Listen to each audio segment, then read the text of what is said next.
Hello दोस्तों, राधे राधे। तो आज की वीडियो बहुत ज़्यादा ख़ास होने वाली है।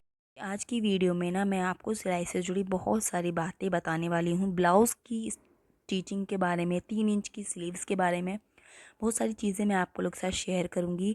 तो सबसे पहली बात यहाँ पर मैं आपको ये बता रही हूँ, ये वाला जो ब्लाउज़ है ये मैं सिलकर तैयार कर चुकी हूँ और ये बेल्ट वाला ब्लाउज़ है। तो यहाँ पर मैं एक चीज़ मैं आपको बहुत ख़ास बात आपको बता रही हूँ। अगर आप कटिंग कर रहे हो ना ब्लाउज़ की, तो ये देखिए इस तरीके से जो बॉर्डर वगैरह होते हैं तो उनका जो बैक पार्ट है इस तरीके से पीछे वाला पार्ट जो है नीचे की तरफ आ जाता है।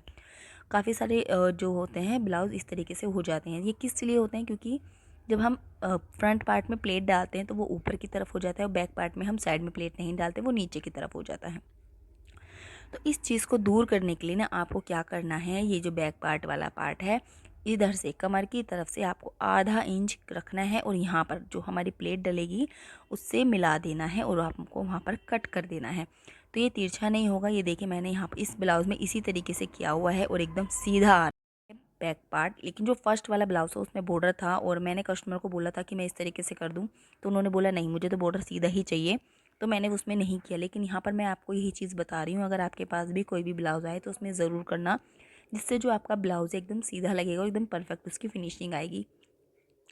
तो काफ़ी ज़्यादा तबीयत ख़राब हो रखी है और यहाँ पर ब्लाउज़ में मैं अस्तर लगा रही हूँ। आवाज़ से भी आपको समझ आ रहा होगा कि तबीयत अभी सही नहीं है, खांसी बहुत ज़्यादा हो रखी है। ये है कि हाँ, अभी दवाई वगैरह मैं लेकर आई थी धीरे धीरे, लेकिन काम तो करना है। तो सारे काम छोड़ के, क्योंकि मैं 3 साल के बाद ब्लाउज़ सिल रही हूँ। ऐसा नहीं है कि सिलाई नहीं करती, सिलाई मैं करती हूँ। लेकिन अभी क्या है ना, आज के टाइम पे ज़्यादा लोग सूट सलवार मतलब सूट पैंट वगैरह ज़्यादा पहनना पसंद करते हैं। और मैंने जो ब्लाउज़ सिला था ना 2022 में सिला था। उसके बाद मैंने 2022 जुलाई के आसपास मैंने ब्लाउज़ सिला था। उसके बाद मैंने अभी तक ब्लाउज़ नहीं सिला था। उसके बाद ये फर्स्ट टाइम था। आपने देखा होगा कि जहाँ पर मैं सिलाई करती हूँ ना उसके सामने जो विंडो है ना, वहाँ पर एक लेडीज़ आई अभी 2 दिन पहले की बात है।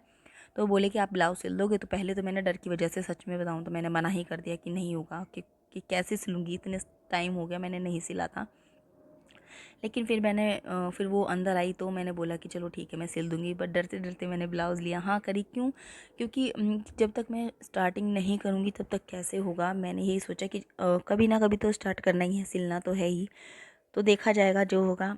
क्योंकि जब भी मैं कोई चीज़ भी कटिंग करती हूँ बहुत थोड़ा मैं टाइम लेती हूँ, सच बताऊँ तो। क्योंकि कटिंग अगर अच्छे से हो जाएगी ना तो आपकी जो स्टिचिंग है वो तो हो ही जाएगी।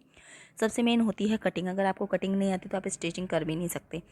तो कटिंग में थोड़ा टाइम लेती हूँ, देखती हूँ चीज़ें। तो फिर मैंने थोड़ी वीडियोस वगैरह देखी, उससे मैंने जो मैंने नोट्स वगैरह बनाए थे वो देखे, तो उससे मुझे फिर से वही चीज़ मैंने थोड़ा टाइम लिया। और सच बताऊँ, जब मैंने ब्लाउज़ लिया था तो मेरे हाथ पैर ठंडे हो गए थे। क्योंकि जब से गुड़िया गई है छोड़कर, तब से ना चीज़ें बिगड़ सी गई हैं बहुत ज़्यादा। क्योंकि छोटी-छोटी चीज़ों में ना घबरा जाता है। मतलब एकदम से कोई काम कह दे कि ये करना है तो वो मेरे से होगा नहीं। हाथ मेरे मतलब वहीं ये हो जाता है कि नहीं होगा, अजीब सा ही हो जाता है मन में। तो बस फिर मैंने सोचा कि करना तो काम स्टार्टिंग है ही और कहीं ना कहीं से तो शुरुआत करनी है ही। तो फिर मैंने ले लिया और उन्होंने बोला कि 2.5 इंच की जो स्लीव्स है इसमें लगानी है। तो ये जो स्लीव्स है मैंने दूसरे तरीके से कट करी है। एक तो होती है बिल्कुल सीधी, लेकिन आप कभी भी स्लीव्स कट करो, छोटी स्लीव्स तो स्पेशली आप उसको सीधा कभी कट मत करो। उसमें हल्की सी जो गोलाई वाली जो स्लीव्स है, इसकी वीडियो मैं आपको साथ जल्दी शेयर करूँगी। ये मैं पहले कटिंग कर चुकी थी और फिर मैंने सोचा कि जो मैं वीडियो नहीं बना पाई इसकी, क्योंकि काफ़ी काम था, तो मैं इसकी वीडियो आप लोग के साथ जल्दी शेयर करूँगी। सच में इसकी जो फिनिशिंग है आपने देखी थी, मैंने थंबनेल में भी लगाई हुई थी, बहुत ही अच्छी इसकी फिनिशिंग आई है। पहनने के बाद भी इसका अच्छा लुक आया था। इतना जब आप छोटी स्लीव्स को बनाते हो ना, आप सीधा तरीके से बनाओगे तो उसमें नहीं आएगा। लेकिन आप राउंड वाली जो स्लीव्स है, हल्का सा कर्व होता है, वो वाली स्लीव्स आप बनाओ, बहुत ज़्यादा सुंदर बन के तैयार होती है। फिटिंग भी बहुत ज़्यादा अच्छी आती है। तो इस तरीके से यहाँ पर जो स्लीव्स है मैंने उसमें अस्तर पे आगे से फ़ोल्ड कर लिया था और उसको अस्तर पर यहाँ पर मैंने अटैच कर लिया था। ये देखिए इस तरीके से दोनों स्लीव्स हैं और उनको मैंने अटैच कर लिया है। और जो एक्स्ट्रा कपड़ा है उसको मैं यहाँ पर कट कर रही हूँ। कभी भी आप शॉर्ट जो स्लीव्स बनाओ तो उसको कभी भी ना राउंड में अटैच मत करो, ठीक है? अगर आप स्टार्ट कर रहे हो काम, अगर आपको सीखना है, अगर आपको थोड़ा थोड़ा भी आता है तो भी आप कभी भी राउंड में मत करो, रिस्क मत लो। ठीक, मैं ये कहना चाहूँगी कि अगर आप परफेक्ट तरीके से कर पा रहे हो तो फिर तो कोई डाउट नहीं, फिर तो आप कर सकते हो। लेकिन अगर आप हल्का फुल्का सा भी आपको लगता है, मैं यही है, अगर मुझे हल्का फुल्का सा भी लगता है कि कहीं एक चीज़ ख़राब ना हो जाए तो मैं उसे बिल्कुल वहीं छोड़ देती हूँ और मैं उसे सिंपल तरीके से करती हूँ। और जो बाकी स्लीव्स है उसको तो मैं खाली राउंड में ही चढ़ाती हूँ। तो यहाँ पर मैं इस तरीके से ओपन करके चढ़ा रही हूँ और इस तरीके से भी स्लीव्स को लगाने में कोई भी प्रॉब्लम नहीं आई थी। एकदम परफेक्ट तरीके से जो ब्लाउज़ है वो सिलकर तैयार हो गया था।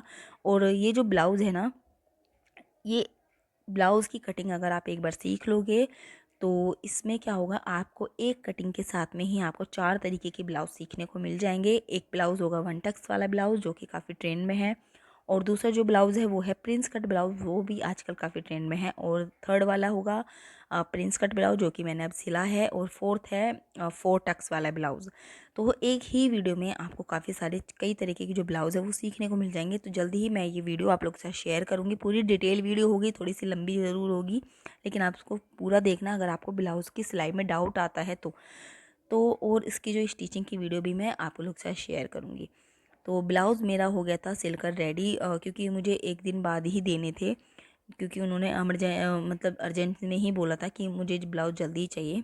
तो मैंने फटाफट से उसकी जो ब्लाउज़ है वो सिल दिया। अब मैं यहाँ पर बना रही हूँ डोरी। डोरी की भी मैंने वीडियो आप लोग के साथ शेयर करी है, क्योंकि जो डोरी है सिंपल तरीके से निकालना थोड़ा सा मुश्किल हो जाता है। तो यहाँ पर मैं ना जो पाइपिंग वाली डोरी होती है ना, उसकी हेल्प से मैं डोरी बना देती हूँ सिंगल फुट लगाकर। उससे ना बहुत 2-3 मिनट में ही डोरी आपकी अच्छी खासी लंबी बनकर ना तैयार हो जाती है। इसकी फुल वीडियो मैंने अपने यूट्यूब चैनल पर भी अपलोड करी हुई है, अगर आप देखना चाहें तो आप देख सकते हैं। और सिलाई करते वक्त आपको ध्यान रखना है फिनिशिंग का, क्योंकि देखो फिनिशिंग अगर आपकी अच्छी होगी तो कस्टमर आपके पास फिर से आएगा बार बार। तो यही चीज़ है, मैं सबसे ज़्यादा ध्यान रखती हूँ मेरी फिनिशिंग का। और कटिंग करते वक्त आपको थोड़ा सा ज़्यादा ध्यान रखना है, क्योंकि कटिंग अच्छे से होगी, फिनिशिंग अच्छे से होगी ना, तो आपके कस्टमर कभी भी दूसरे के पास नहीं जाएंगे। क्योंकि अगर मैं भी अपने ब्लाउज़ किसी के पास सिलवाऊँगी, कोई भी ऐसी वैसी सिलाई लगा देगा, तो मैं भी खुद नहीं जाऊँगी, है ना। अगर फिनिशिंग से कोई सिलता है तो हमारा मन कहीं और नहीं जाता, फिर हम सीधा वहीं जाते हैं जहाँ पर हमारी अच्छी लगी हो। स्टार्टिंग में जब आप काम करो ना, तो अपना स्पीड पे ध्यान कम दो, आप अपनी फिनिशिंग पे ज़्यादा ध्यान दो। पता है, जहाँ पर मैं सिलाई करती थी, सीखती थी, शादी के पहले की बात है, तो उस चीज़ से मुझे बहुत ज़्यादा मेरी सिलाई में फिनिशिंग आई थी। क्योंकि एक भी सिलाई अगर मेरी टेढ़ी मेढ़ी हो जाती थी ना, तो वो जितनी बार भी गलत होती थी उतनी बार ही निकलवा देती थी। वही चीज़ मुझे आदत पड़ गई कि अब जो मेरी सिलाई एकदम सीधी आती है, एकदम फिनिशिंग के साथ आती हैं। तो यहाँ पर जो मेरी ब्लाउज़ की जो डोरी है वो बनकर भी तैयार हो गई है। उसमें मैंने इस तरीके से जो टक्स है वो बना लिए थे, क्योंकि अगर मैं खाली ऐसे दूँगी तो अच्छा नहीं लगता। तो अगर आप कस्टमर को चाहते हैं कि वो आपके पास से आए, दोबारा कहीं नहीं जाए, तो आप ध्यान रखना इस तरीके की जो छोटी-छोटी चीज़ें हैं, थोड़ा-सा समय लगता है लेकिन कस्टमर को अच्छा लगता है इस चीज़ों से, तो वो आपके पास फिर से आएगा। क्योंकि आप एक पैसे कम नहीं करो किसी का भी, आप सिल रहे हो, जितना आपका रेट है उतना ही लो। उम्मीद करती हूँ इस वीडियो में आपको काफ़ी सारी चीज़ें हैं जो सीखने को मिली होंगी। तो ये वीडियो आपको कैसे लगी कमेंट में ज़रूर बताना, और अभी तक आपने मेरे चैनल को सब्सक्राइब नहीं तो कर लीजिएगा। Thank you for watching.